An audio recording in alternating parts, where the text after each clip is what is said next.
Olá! O hiperconsumismo é um problema grave da sociedade moderna nos últimos anos, piorado pelas facilidades de compra pela internet e que traz danos enormes ao meio ambiente. É sobre isso que nós vamos falar no Além das Montanhas de hoje. Para isso, nós convidamos a professora da UNA, Camila Fardim Gracelli, que é psicóloga e psicanalista, pesquisadora sobre o consumo contemporâneo e seus impactos na subjetividade.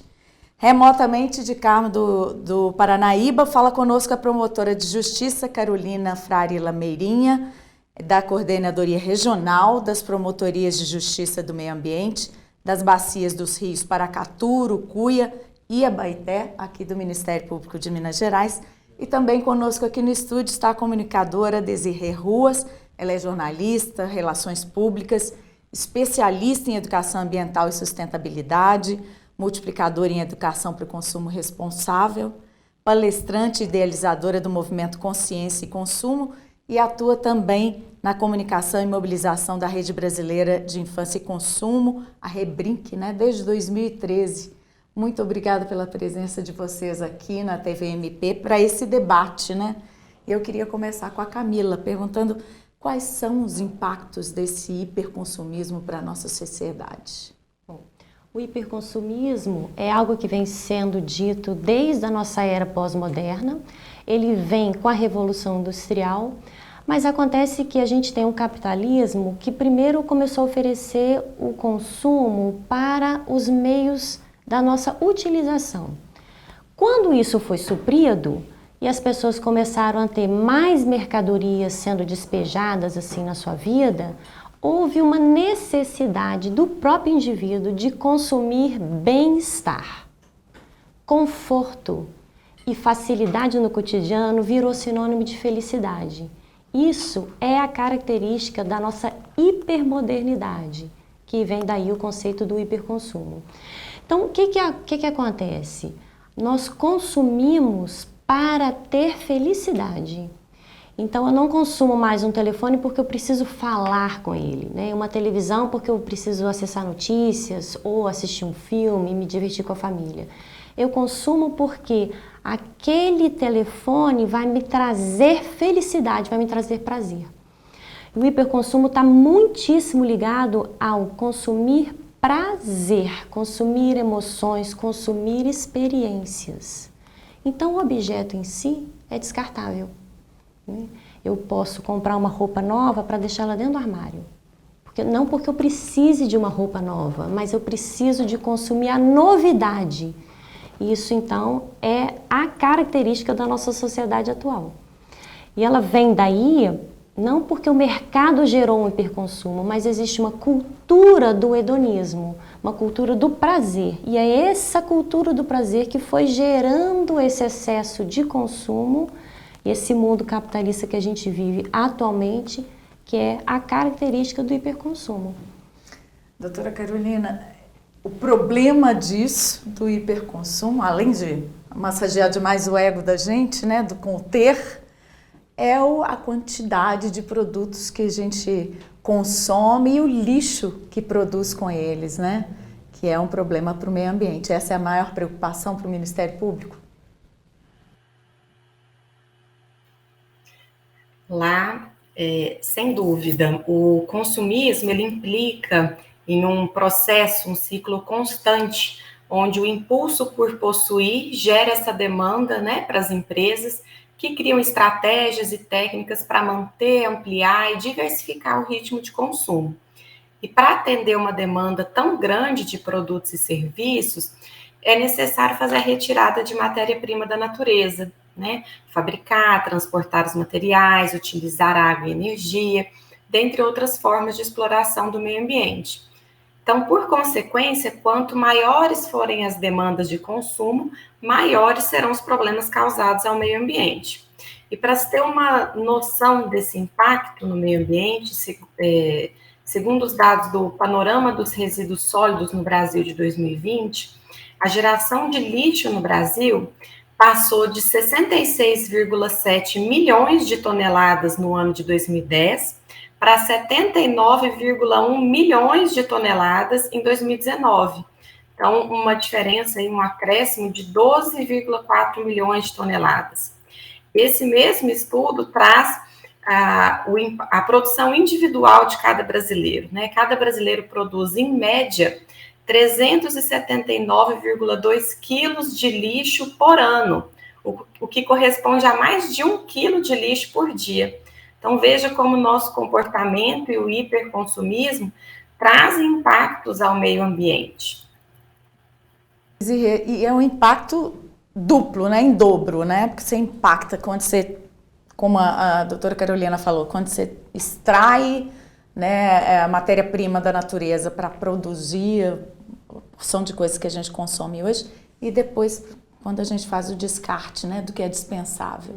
Exatamente. Então há um duplo peso aí sobre a natureza e sobre a sociedade, né? Porque ela vai ter que dar conta dos impactos e das consequências disso. Poluição do ar, poluição das águas, né? Poluição do solo, e muito nessa questão da gente pensar, né? A gente fala tanto em sustentabilidade e o consumo cada vez mais acelerado. Então a gente tem que buscar esse equilíbrio. Se a gente está entendendo que nosso planeta tem recursos finitos, recursos limitados, e a gente incentiva um consumo cada vez maior, cada vez mais matéria-prima, cada vez mais recursos são utilizados, e a gente cada vez mais está devolvendo algo que traz prejuízos para diversas formas de vida, a gente está precisando achar uma solução, né? Que é uma equação que precisa ser enfrentada, porque a gente tem que entender também que diversas outras espécies dependem desse nosso planeta. Nós, humanos, mas nós temos que imaginar o quanto que as formas de vida aquáticas, né, todas as espécies que estão com a gente aqui nesse planeta merecem respeito igualmente. E a gente tem uma visão muito, o ser humano como centro de tudo, e a gente não para pensar nesses impactos que são tão graves. Camila, a gente realmente, quando vai comprar alguma coisa, a gente não pensa, né? Nesse impacto para o meio ambiente. É uma coisa desvinculada. A publicidade faz isso, né? A publicidade e o mercado, ela incentive que a gente não pense, porque se a gente pensar, racionalizar o impacto disso no meio ambiente, a gente não compraria. A gente abre a nossa casa, é cheia de objetos que a gente não usa. E o marketing, né, que é o hiperconsumo, ele visa que a gente compre a novidade. Não é o objeto que eu necessito, mas é uma novidade. E os objetos, eles também trazem uma certa imagem e identidade. Então, eu consumo aquilo que eu gostaria de ter na minha vida. Então, quando eu vejo assim uma propaganda de uma pessoa com um vestido esvoaçante numa praia linda e eu compro aquele vestido, eu não estou comprando o vestido porque eu quero o vestido em si, mas eu quero aquele estilo de vida, como se aquilo me representasse. Então, ou compro porque se parece comigo, ou compro porque quero ter aquele estilo, aquela imagem. Isso é fundamental dentro do hiperconsumo, é uma produção de imagens. Eu estou pensando aqui comigo, vocês que estudam tanto consumo, né? Houve um tempo em que fumar era legal e a publicidade fazia as pessoas fumarem, o cinema fazia as pessoas fumarem, sem pensar nas consequências para a saúde, que depois se viu que foi um peso para a economia, inclusive, né? Então começou-se a obrigar os fabricantes de cigarro a publicizarem isso, né? Os males para a saúde. A gente pode chegar a um ponto de obrigar quem vende, né, infinitos produtos, né, carro, celular, geladeira, roupa, a fazerem esse tipo de advertência. Olha, o que você compra é tirado da natureza, traz esse peso para o ambiente. Vocês já pensaram nisso? Essa discussão, Desirê? Sim, já tem uma discussão nesse sentido, mas a gente sabe o quanto que a indústria resiste, né? Ela não quer que os consumidores assim como deixem. A indústria tabagista resistiu durante muito tempo. E eu lembro aqui também a questão da alimentação, né? O consumo exagerado de alimentos ultraprocessados, hoje ele já é conhecido como sendo um grande vilão de doenças crônicas não transmissíveis, números alarmantes. E daqui a pouco a gente vai entender, assim como o cigarro foi reconhecido como algo extremamente maléfico à saúde, nós vamos chegar ao momento, e nós já estamos chegando nesse momento, de mostrar que esse consumo exagerado de alimentos não saudáveis também está trazendo um peso grande para a saúde da sociedade. Agora, com relação aos outros bens, né, eletrodomésticos, obsolescência programada, que é coisa mais incompreensível do que isso. Você compra um celular, um computador, daqui a 2, 3, 4, 5 anos, não, você tem que mudar o aparelho porque os programas não vão funcionar adequadamente. Já não funcionam, né? Aplicativos novos não vão funcionar nesse modelo. Então nós somos obrigados a entrar nessa roda aí de consumo exagerado, mesmo que a gente não queira. Mas aí você deixa de usar um aplicativo, deixa de estar conectado em alguns programas, porque o seu celular é antigo. Verdade. Doutora Carolina, quais são os principais vilões para o meio ambiente desse hiperconsumismo, né? E o que eles acarretam, né, para o nosso planeta? Antes até de entrar nesse ponto dos vilões, né, eu gostaria de complementar a fala da Desirê sobre a questão da conta não fechar, né, dos recursos que nós temos disponíveis na Terra e a demanda pela utilização desses recursos naturais para a produção. Tem um conceito que é bastante interessante, que ele foi criado pela organização não governamental Footprint Network, que ele é chamado de Dia de Sobrecarga da Terra.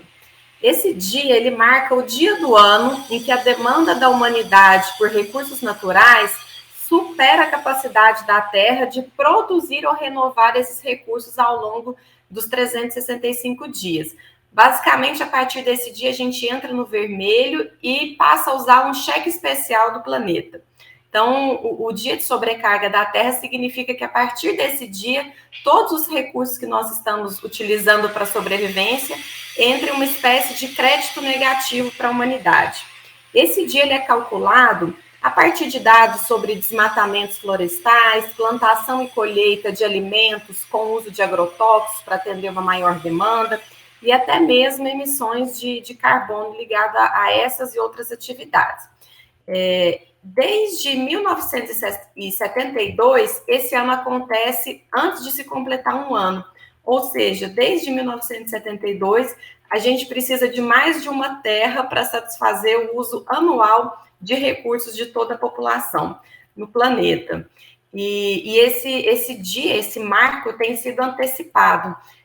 Desde 2019 até esse ano de 2022, ele gira em torno aí do final de julho até o começo de agosto. E aqui no Brasil, esse ano, o dia de sobrecarga da Terra foi dia 12 de agosto. Então, a partir do dia 12 de agosto, nós estamos em débito com os recursos naturais disponíveis no nosso país. E sobre os principais vilões, nós podemos pensar... Travou o sinal dela. Quem pode falar para a gente dos vilões, Desirê? Conta para a gente. Então, é tanto essa questão, a publicidade, né? Eu acho que a gente tem que entender que as pessoas estão nesse nível de consumo muito em função de estímulos, né? Que são colocados desde quando é criança, né? Começa muito cedo na vida do ser humano esse estímulo ao consumo, o quanto que essas questões são não apenas de ordem emocional, mas pressionadas por essa sociedade que a gente vive, onde as pessoas são avaliadas, são julgadas, vamos dizer assim, pela roupa que ela veste, pelo carro que ela usa, né, pelo tipo de produto que ela consome. Então, esses vilões, eles estão muito associados a essa imagem, né, a esse desejar, e o quanto que a gente precisa reeducar, né, essa questão de sentido de vida, de valores. Quais são os valores que a gente quer para a vida da gente? Consciente, né? O que a gente precisa para viver e alguma alegriazinha extra. Eu acho que é essa questão dos limites mesmo. As pessoas trocam, né, experiências de vida, muitas vezes de viver experiências com os filhos, com a família, por estar trabalhando muito para ter uma renda para conseguir dar conta de toda essa pressão consumista que está em cima das famílias e que a gente realmente precisa discutir de uma forma muito profunda. A gente ainda não conseguiu aprofundar de uma forma que repercuta em mudança de atitude, de comportamento. Porque a gente sabe, a gente tem na ponta da língua, né, quais são as respostas, os caminhos, e mesmo assim a gente tem insistido nesse consumismo. Camila, tem gente que busca tratamento para isso, para essa compulsão de comprar, para se colocar limites e cumprir esse consumo mais consciente. Quando é nomeado como compulsão, sim, procura tratamento. mas isso é difícil de ser nomeado como compulsão, porque a gente vai entender como compulsão dentro da psiquiatria, né, aquele sujeito que tem um adoecimento psíquico, que ele se endivida completamente, ele vai a uma loja, a um shopping, gasta 7, 10 mil reais de uma só vez. Isso é que é caracterizado como esse consumo em compulsão, que é diferente um pouco do que a gente está falando, né? Porque o que Desirê está falando é super importante. É difícil a gente ter uma escolha individual quando a gente tem uma pressão muito grande, né? Você se sente, se coloca como um de fora. Você precisa ter um celular hoje para viver nesse mundo. Precisa, e não é qualquer celular. Aí é que tá, né? Tem que ser o celular o mais moderno possível. E ano que vem já teremos outro. Todos nós vamos trocar nosso celular porque ele precisa ser o mais moderno.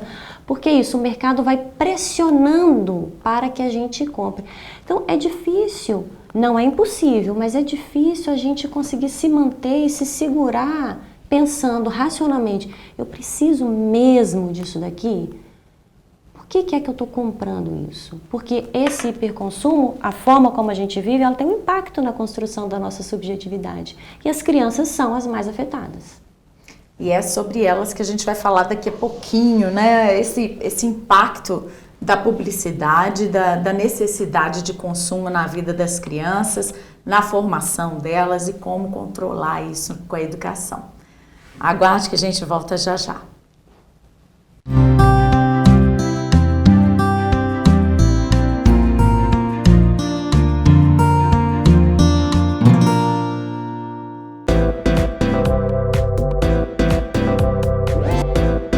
TVMP, em todo lugar, ao seu lado. Realização: Ministério Público de Minas Gerais.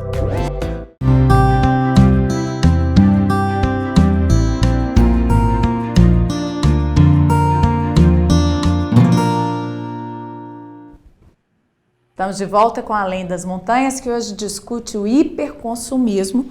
E aí eu quero saber da doutora Carolina, é possível, na sua opinião, que a gente parta para um consumo consciente, com reaproveitamento de materiais, formas alternativas de energia e também geração de emprego e renda, né, por meio da sustentabilidade, com organização da sociedade civil e poder público para que isso seja alcançado? Sem dúvida, a consciência sobre a importância da sustentabilidade, ela tem se expandido. Talvez não no ritmo que nós gostaríamos, mas ela tem sido um ponto de preocupação da população. E nós podemos destacar iniciativas tanto no plano global como nacional e até mesmo individual que podem contribuir com essa sustentabilidade.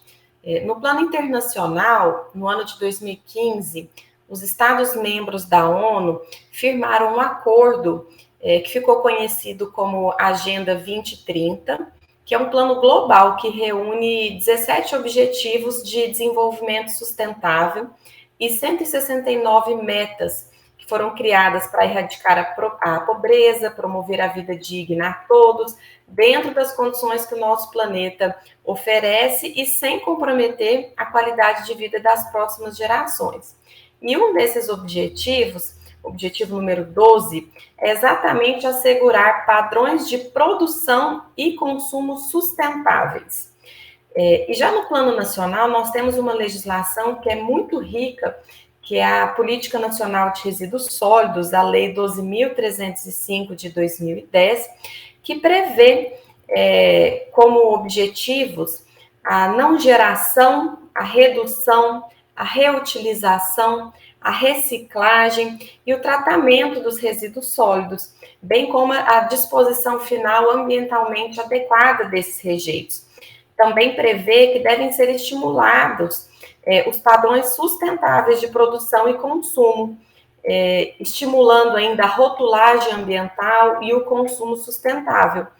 E dentro dessa legislação, tem um princípio que é estabelecido a ser seguido por todos aqueles que produzem e consomem, que é a ecoeficiência, que é exatamente compatibilizar o fornecimento a preços competitivos de bens e serviços qualificados para a satisfação das necessidades humanas e que tragam a qualidade de vida, e, de outro lado, a redução do impacto ambiental e do consumo de recursos naturais, a um nível que seja o mínimo, né, de impactos, para se garantir que seja respeitada a capacidade de sustentação do nosso planeta. E nessa legislação, são estabelecidos, né, que todos nós somos geradores de resíduos, tanto as pessoas físicas como jurídicas, e por isso nós temos a responsabilidade compartilhada pelo ciclo de vida dos produtos. Ou seja, nós temos que ter consciência que a responsabilidade ela é de todos, daqueles que produzem, né, sejam os fabricantes, os importadores, dos que comercializam e também dos consumidores. Então, todos devem agir de modo a minimizar o volume de resíduos gerados para reduzir os impactos causados à saúde humana e à qualidade ambiental decorrente do ciclo de vida desses produtos. Então, a sociedade tem que promover, né, em geral, mudanças de hábitos de consumo, fazendo escolhas que promovam o desenvolvimento sustentável. Então, cada pessoa deve buscar, né, no plano individual agora, né, cada pessoa deve buscar escolher produtos e serviços que satisfaçam suas necessidades, mas buscando conhecer como que foi a cadeia de produção desse produto, como que ele impacta na coletividade.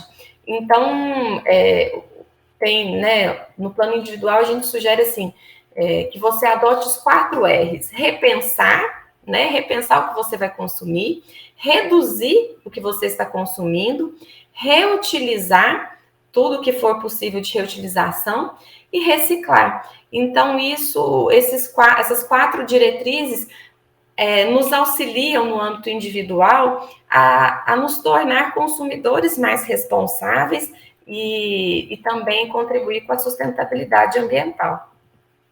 Pensando agora na educação de quem está vindo aí, né, das crianças, isso é importante de cultivar, né, no crescimento, na formação delas, né, Desirê? Elas são muito impactadas por essa cultura do hiperconsumismo. Sem dúvida. E a gente tem que pensar o quanto que a gente já tem um amparo legal para proteger as crianças desses abusos, né, mercadológicos. Né, no artigo 37, que já coloca como abusiva a publicidade que se aproveita da deficiência de julgamento e experiência da criança, então se ela é abusiva, ela é ilegal, e toda publicidade que conversa com a criança, ela é abusiva e ilegal, porque a criança ela não tem condições de diferenciar, olha, isso aqui é o desenho animado, isso aqui é o comercial que entrou, porque esses comerciais, eles usam os desenhos, usam os personagens, então a criança é levada, né, a acreditar, né, nos poderes mágicos ali daqueles produtos que são apresentados. Então, se a indústria, se o mercado já respeitar a legislação que a gente tem a resolução CONANDA, o 63 também, que coloca, que deu mais clareza na questão do que é uma abusividade dessa comunicação mercadológica dirigida à criança, que proíbe toda a ação mercadológica dentro de escolas, creches, inclusive uniformes. Então, assim, nós temos que proteger esse espaço da criança, seja a família... Nos meios de comunicação isso não acontece, né? A criança está assistindo a um filme ou um programa infantil qualquer, na hora do intervalo vem... Nós temos uma mobilização voltada para ela. Isso, nós temos uma mobilização de várias organizações que já atuam, né, pedindo um cumprimento, né, legal e que a publicidade não seja dirigida a crianças. Se você quer convencer, você convença o pai, a mãe, o responsável, porque é ele que vai comprar e não ficar criando um estresse dentro da família. O nosso grande desafio hoje são as redes sociais. Porque YouTube, os joguinhos, os filmes, né, esses vídeos de desembalar, mostrar produtos, porque a internet não tem, a televisão a gente consegue, né, uma forma de restrição ou de regulação no tipo de comercial que é colocado, mas a internet é muito fluida, né, é muito complicado você conseguir colocar as regras. E os pais reclamam muito disso, pais e mães estão ali vendo que as crianças estão imersas nas telas, que geram ansiedade, que geram, né, diversos problemas, que incentivam o consumo de produtos não saudáveis, do consumismo. e principalmente valores que são materialistas, que são insustentáveis. Então eu acho que é um papel importante, tanto da escola, de proteger os alunos ali, desenvolver uma consciência crítica, de que realmente qual o caminho que a gente quer para a nossa sociedade, para a nossa cidade, o que a gente está gerando de impacto que vai prejudicar ainda mais as futuras gerações. Já está prejudicando a geração atual. A gente vai estar deixando uma herança que é muito perversa e muito perigosa. Então essa questão das famílias conversarem com as crianças e também o poder público agir para que se cumpra o que o Código de Defesa do Consumidor já coloca e toda a legislação, Estatuto da Criança e do Adolescente, o quanto que a gente precisa, na Constituição Federal, o artigo 227 diz que tanto a família, quanto o Estado, quanto a sociedade são responsáveis pelo cuidado da criança. Então o mercado, a indústria também é responsável pela criança. A gente fala muito da regulação dos meios de comunicação, né? Nesse aspecto é muito importante, né? Hoje você tem uma regulação muito voltada para quando a gente fala em mídia eletrônica, né? Porque hoje o consumo de mídia infantil, adolescente, da juventude é todo eletrônico, né? Por televisão, que eles nem assistem mais aberta, né? Uhum. E muito pela internet, né? Então esse marco regulatório precisa ser ampliado para esses meios, né? Para as redes sociais. Estabelecer limites mesmo daquilo que está sendo comprovadamente prejudicial para a infância.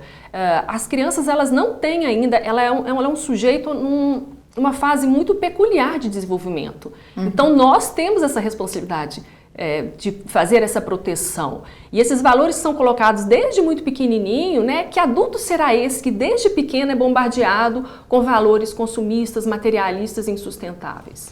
Então eu pergunto para Camila, que adulto é esse que é tão bombardeado, né? Que adulto se torna uma criança tão bombardeada na infância por esse apelo do hiperconsumismo? Nesse apelo que a gente vive, né, que é a nossa sociedade atual, não existe uma proposta no futuro. A proposta é sempre o aqui e agora, né? Então eu consumo algo aqui e agora porque quero este prazer, essa felicidade, essa alegria de comprar alguma coisa. Pronto. Não existe uma proposta no futuro, uma intencionalidade direcionada no futuro. Então a gente vê nos consultórios os jovens adultos um pouco perdidos. Perdidos porque eles podem fazer tantos trabalhos diferentes que eles não conseguem fazer nenhum. Eles podem trabalhar em tantas empresas diferentes que eles não conseguem trabalhar em nenhuma. Eles podem se relacionar com tantas pessoas diferentes que eles não se relacionam com nenhuma. Então a gente vem vendo pessoas mais solitárias, hiperconectadas, mas solitárias. Muito ansiosas, né? Muito ansiosas e deprimidas. Eu queria falar disso que a Desirê tocou, né? Que é esse uso das telas, como isso causa ansiedade. Há artigos científicos de pesquisa que comprovam isso, né? E esse acesso das telas e da publicidade através delas, além de gerar ansiedade, pode gerar essa propulsão do consumo também? Pode gerar algo mais perigoso, que é a agressividade.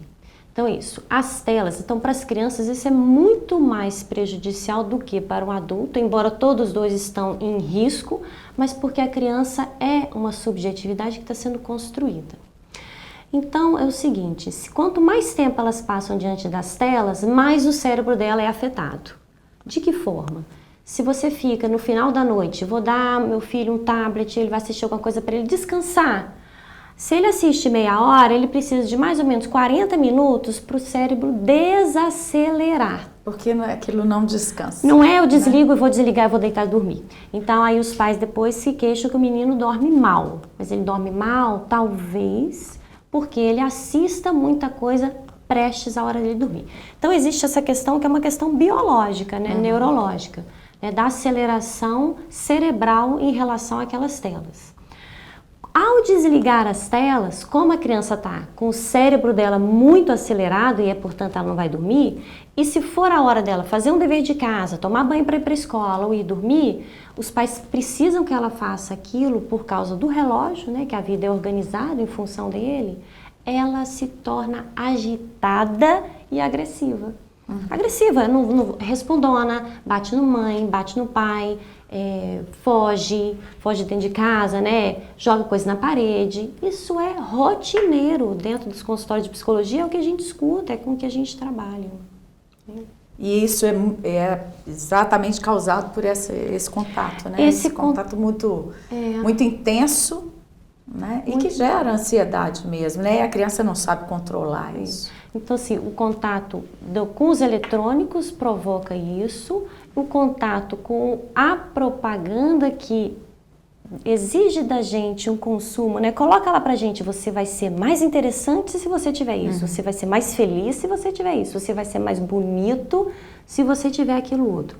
Vai criando na criança uma falta de discernimento do que é um limite. Não, e o consumo não está aí para todo mundo. E do que é ser feliz, né? Ser feliz não é consumir aquilo, embora a gente viva imerso dentro disso. Desirê, além do consumo em si, que outras consequências as publicidades podem trazer para a infância, né? Como é que você apontaria isso? Tanto a questão dos valores, né, que nós já começamos a falar aqui, se a gente está educando as crianças, né, nós pais, mães, nós temos essa responsabilidade de também educar para o consumo. Isso é uma batalha diária. E porque esse tipo de estímulo, ele vai afetar tanto a questão da saúde, eu dei o exemplo da questão dos alimentos, como é difícil hoje promover a alimentação saudável, porque nós temos aí diversos produtos, né, os ultraprocessados sendo fortemente incentivados para as crianças.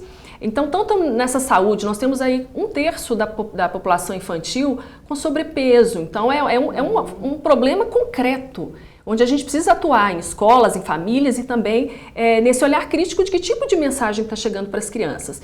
A questão das redes sociais, ela causa também esse estresse familiar, o quanto que muitos desses conteúdos são inadequados para as crianças. Então, tem ali violência, tem um tipo de comportamento que é incentivado nas crianças e que com certeza muitos pais nem sabem que as crianças estão vendo aquele tipo de conteúdo, porque é um consumo muito individual, né? Ele está vendo ali na sua tela. Então, quer dizer, nós temos tanto valores, aprendizados que não são positivos, que está ligado realmente a esse consumo. Nós estamos consumindo produtos, alimentos e conteúdos que não são benéficos à fase de desenvolvimento da criança. Então, repensar esses 3 níveis de consumo, e não somente na questão do excesso, mas da qualidade. Porque mesmo que a criança consuma pouco, né, os vídeos no YouTube, mas se é um conteúdo extremamente negativo, que deixa essa criança mais agressiva, mais ansiosa. Hoje nós temos um problema de saúde mental muito grande, né? A pandemia exacerbou isso. E as crianças têm acesso a desafios, brincadeiras perigosas, quer dizer, é consumo, é hiperconsumismo de conteúdos nas redes sociais, no YouTube, em outras plataformas, que colocam a segurança das crianças em risco. Então nós estamos falando aí de um leque bem vasto de problemas desse tipo de consumo, de compra, de consumo, de acesso. Você tocou num aspecto que eu achei importante a gente discutir aqui, que é o consumo individualizado, né? Porque você tem a sua telinha do seu celular ou do seu computador, você está consumindo aquilo ali sozinho. Diferentemente do que era quando as famílias se reuniam para ver TV, né? E todo mundo assistia junto, era mais fácil de você explicar algum conteúdo para o seu filho que surgiu ali, que possa trazer uma discussão, ou orientar, isso não é para você, isso não é adequado, a gente não pode comprar tudo que vê na TV, né? Como lidar com isso? É essa solidão que vai gerando. Então, depois as pessoas ficam surpresas de saber que criança fica deprimida. E fica mesmo, porque ela vê lá na televisão, né, ou na rede social, um menino com um quarto lotado de brinquedo, desliga e vai no quarto dele, que não está lotado de brinquedo, ele fica frustrado. Mas não só frustrado, como é difícil dele entender o que é aquilo tudo, eles vão se deprimindo.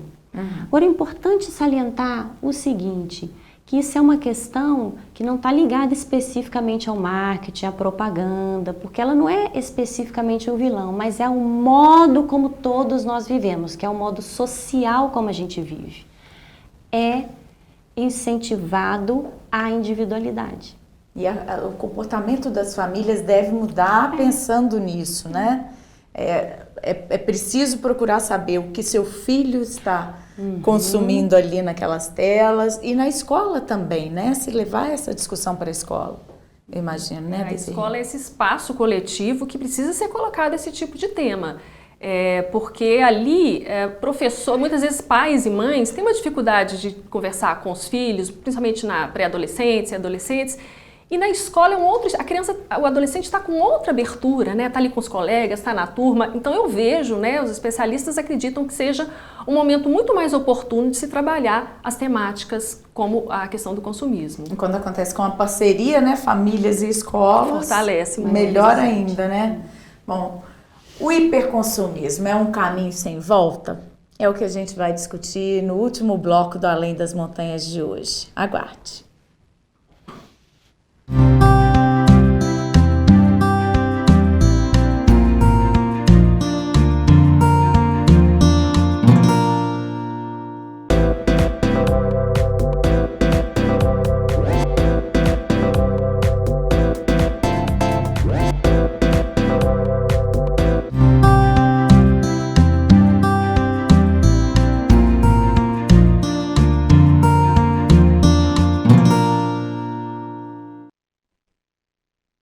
De hoje discute o hiperconsumismo. No bloco anterior a gente estava falando do impacto dessa cultura de consumo nas crianças, e aí eu vou perguntar para a doutora Carolina, que está grávida, já tem uma filhinha, como é que você lida com isso em casa? O controle, né, do consumo de telas, de celulares, televisão, como é isso?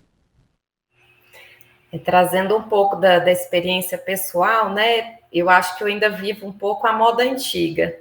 Aqui em casa, a Maria, que tem 3 anos, não tem acesso assim a celular, tablet. O acesso à televisão ele é restrito por tempo limitado, e a gente assiste junto com ela os desenhos que a gente entende adequados para a idade dela, mas em torno de 20 minutinhos por dia pela manhã, e nem são todos os dias. Então, isso acaba refletindo um hábito da família, né? Que nós não consumimos tanta televisão, não sobra nem tempo, na verdade, na nossa rotina.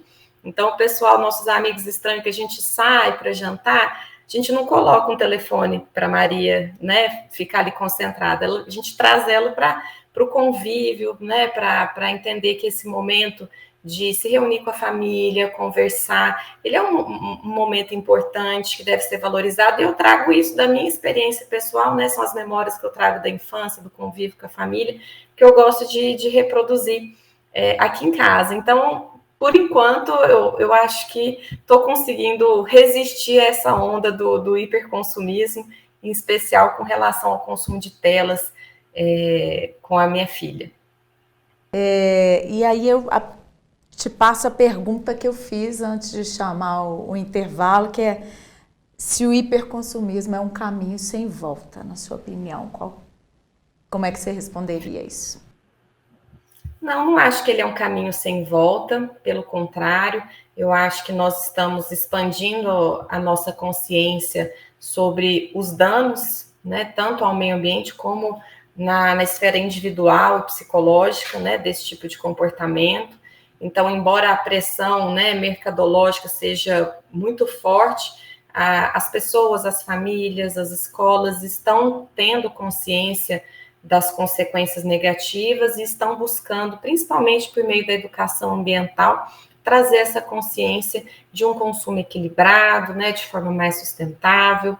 E eu acredito muito também na expansão da consciência sobre a importância da reciclagem, né? Então, assim, lidando com as consequências do nosso hiperconsumismo atual, é importante a gente trazer a responsabilidade sobre esse ciclo, né, dos produtos.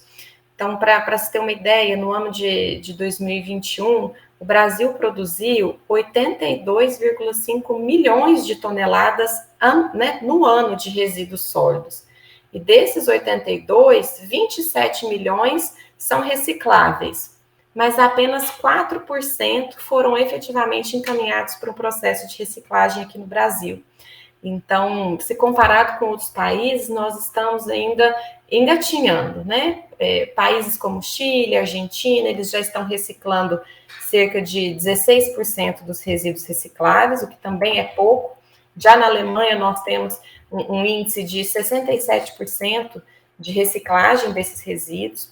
Então, eu vejo que nós temos muito a caminhar. E o nosso país, ele tem um grande potencial, né, para exercer essa responsabilidade, mas falta estrutura das próprias prefeituras, né, para a implementação real da coleta seletiva, falta engajamento do consumidor na separação e descarte seletivo dos resíduos, falta até mesmo uma estrutura fiscal tributária que incentive, né, a indústria a assumir o exercício desse papel. E a reciclagem, ela é muito importante porque ela reduz o consumo de matéria-prima, diminui a poluição da água, do ar e do solo, diminui a quantidade de lixo acumulado nos aterros sanitários e, portanto, além disso, ela traz um aspecto social de gerar empregos, né, nas cooperativas, e gera renda para diversos catadores de materiais recicláveis que fazem um trabalho importantíssimo, recolhendo, separando, encaminhando esse material diretamente para a reciclagem. E dentro do Ministério Público, nós temos, inclusive, consolidado no nosso Plano Geral de Atuação deste ano, um programa que se chama Lixo e Cidadania, que promove exatamente, né, o fomento da coleta seletiva e a inclusão socioprodutiva de catadores de materiais recicláveis. Então, eu não acho que é um caminho sem volta, pelo contrário, eu sou otimista, eu acredito, né, em políticas públicas e educação ambiental que possam minimizar esse quadro e vejo no futuro, né, as pessoas mais conscientes a partir do acesso à informação mesmo, dos impactos causados por esse consumismo e da busca pela felicidade real a partir da vivência, né, do viver e não do ter. Então, eu acredito que essa transição ela vai acontecer, nós já temos um nível de consciência para isso, e, portanto, espero que no futuro a gente consiga estar dialogando sobre outro panorama, né, sobre o consumo realmente sustentável. Doutora, eu queria saber como é que está na sua comarca, né, esse trabalho do Ministério Público com o programa Lixo e Cidadania. Que municípios estão adiantados nesse trato, né, com o lixo reciclável? Aqui eu atuo na Coordenadoria Regional de Meio Ambiente, né? Ela presta apoio a 14 comarcas, então são 29 municípios que nós atendemos. E esse programa específico, né, ele é conduzido pela Coordenadoria de Inclusão e Mobilização Social em parceria com os centros de meio ambiente. Então, aqui na nossa região, nós temos conhecimento, né? Alguns promotores já manifestaram interesse em receber esse apoio por parte da CIMOS, que é a nossa Coordenadoria de Mobilização Social, e eu sei que existem alguns municípios, né, João Pinheiro, Três Marias, que estão já fazendo a articulação com as ONGs, né, e as cooperativas de catadores, para, de fato, implementar a coleta seletiva, mas é algo que nós ainda estamos, né, na nossa região, ainda não muito avançados, mas já no estado a gente tem iniciativas difusas que já estão, né, realizando os fóruns de cidadania, trazendo uma maior mobilização por parte dos catadores, e isso no plano estadual já está mais consolidado do que aqui na região noroeste. Aqui nós temos, né, alguns outros desafios, principalmente relacionados a desmatamento irregular, demanda por recursos hídricos, que eles acabam sendo, né, de maior urgência, mas os promotores da região também estão, sim, aderindo a esse projeto e começando a mobilizar para melhorar a coleta seletiva e a destinação adequada dos resíduos nos seus municípios. Camila, isso só funciona se as pessoas tiverem consciência de que não adianta só consumir, descartar de qualquer forma, né? Você acha que isso pode ser trabalhado de alguma maneira, contribuir para essa sustentabilidade, né, que a gente busca? A maior contribuição que a gente tem para modificar esse cenário atual é, de fato, a informação.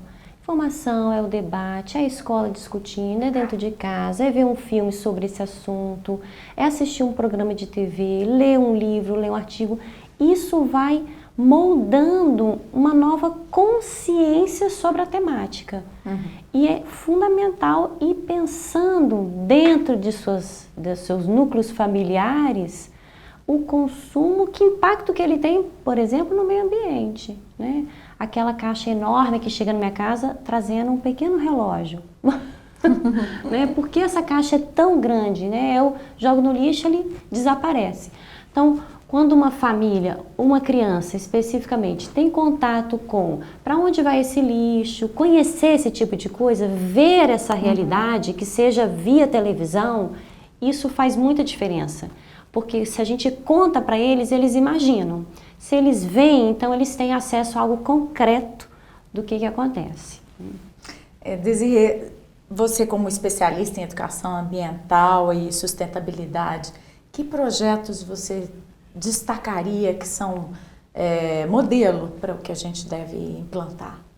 Eu acho que a gente tem uma necessidade de se trabalhar de forma comunitária, né? Trabalhar nos núcleos ali perto onde as pessoas estão vivendo seus problemas. Muitas vezes a gente não sabe o quanto que o bairro da gente está gerando, né, de um tipo de resíduo, por exemplo, o isopor, que sempre foi um tipo de embalagem que chega muito à casa da gente, né, por produtos de padaria, de outros supermercados que a gente compra. Até para embalar embalado, né, além dos alimentos, essa parte dos produtos que chegam. Conhecendo muitas vezes os catadores que estão ali passando na sua rua, se ele consegue levar esse produto, né, esse resíduo, porque às vezes na cidade a gente não tem a indústria de reciclagem daquele produto. Ou seja, a indústria continua mandando para a gente um determinado tipo de produto, né, de resíduo, e a nossa cidade não tem como onde mandar. A questão do isopor foi uma discussão muito longa durante muito tempo, porque para você mandar isso para outra cidade é um problema. Então, que projetos seriam esses? O quanto que associações de cooperativa, a gente precisa conhecer o trabalho desses profissionais que lidam com os resíduos, conhecer também quais projetos estão acontecendo dentro da rede municipal, dentro da rede estadual, nas escolas particulares, que conseguem conectar, né, a vizinhança com as questões sociais, socioambientais daquele município, né, daquele território. Eu acho que eu sempre destaco iniciativas que levam um olhar crítico sobre a questão do consumo.